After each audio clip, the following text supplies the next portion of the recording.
Hello everyone! Welcome back to Life's Best Sweet Journey.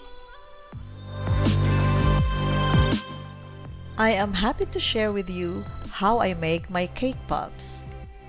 By the way, what are cake pops?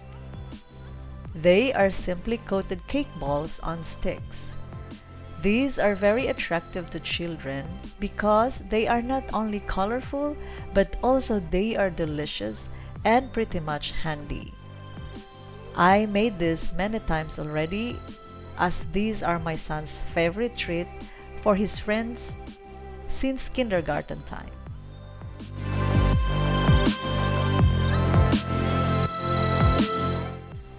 Before we start, here's the list of the things that we need. You could also find this in the description box.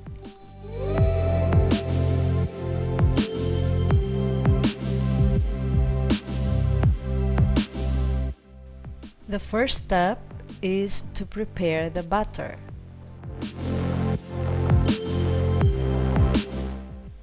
We mix the dry ingredients and then set aside.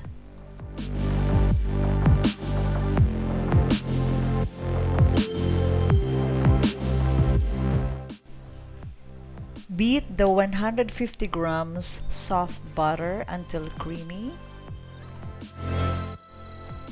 Add the sugar gradually.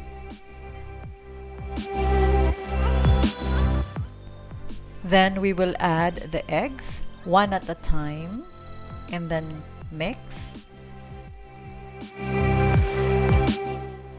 Now we add the dry ingredients gradually. Then add the milk into the mixture.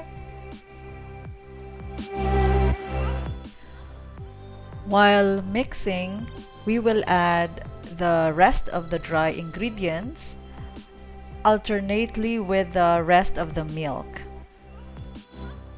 We have to divide the batter into two, so we also have the half with the chocolate flavor.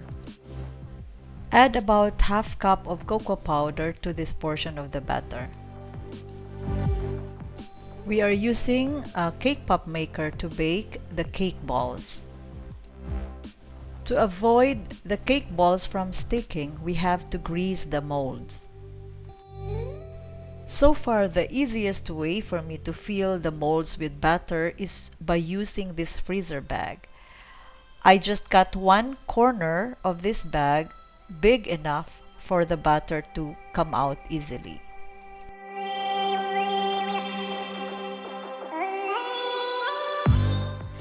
We have to bake for 5 minutes, or when you insert a toothpick and it comes out clean, then it's done.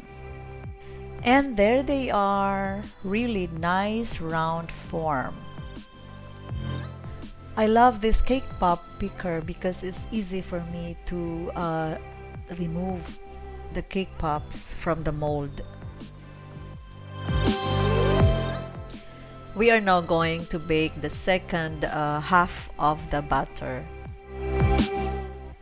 These cake balls are actually lighter and softer compared to the chocolate cake balls.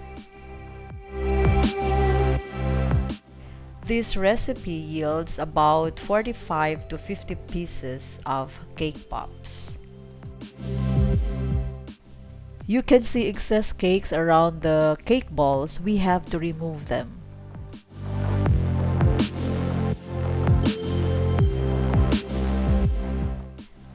Now, we are going to attach the cake pop sticks to the cake balls using the 50-gram melted chocolate. Dip the cake pop stick into the chocolate, then insert it halfway into the center of the cake balls.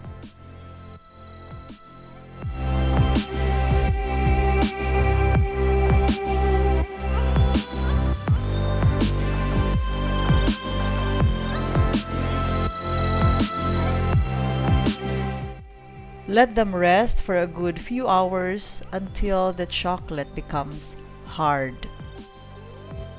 The best would be to leave them in a cold place so the chocolate would get hard quickly. The next step is to coat the cake pops with chocolate ganache or just melted chocolate. Depending on the number of cake pops you have, melt about 100 grams to 200 grams of white chocolate.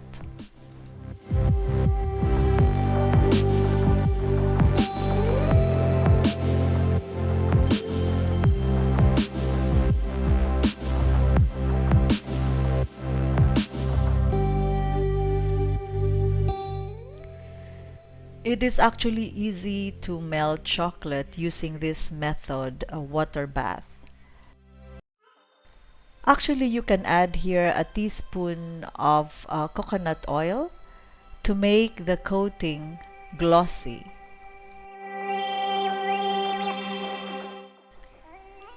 So now this is ready.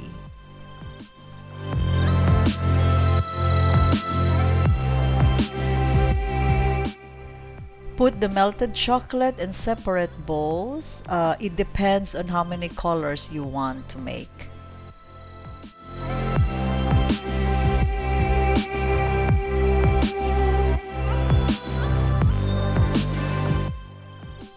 Here we have 4 colors.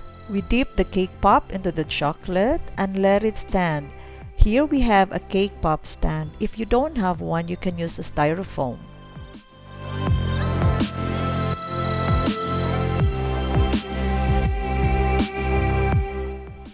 You can see here that the chocolate is dripping along the cake pop sticks. Don't worry, you can always clean it later on. Here comes the fun part, decorating the cake pops.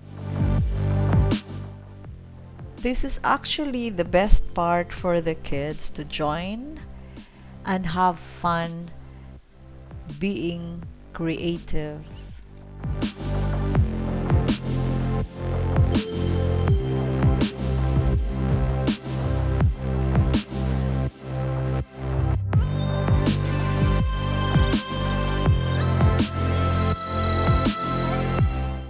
So we are going to do the same process for our chocolate flavored cake pops.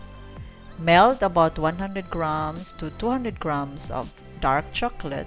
Again, as I mentioned, it depends on the number of cake pops you want to coat.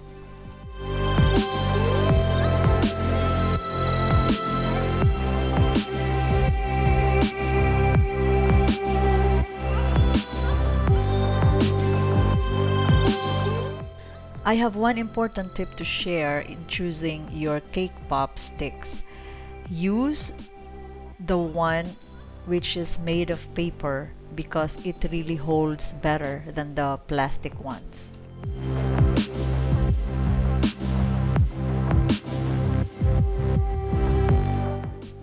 Also, when decorating your cake pop, make sure that the coating is not yet dry, otherwise your decorations will not stick.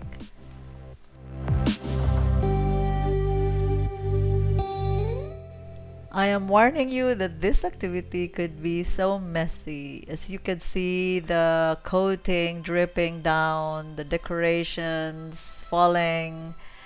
But what's important is that you have fun doing this, especially with the children. This is a nice family bonding, and that's what matters most. Now we can clean the cake pop sticks, remove all those coating drips, and we are done! Thank you guys for watching. Until my next video.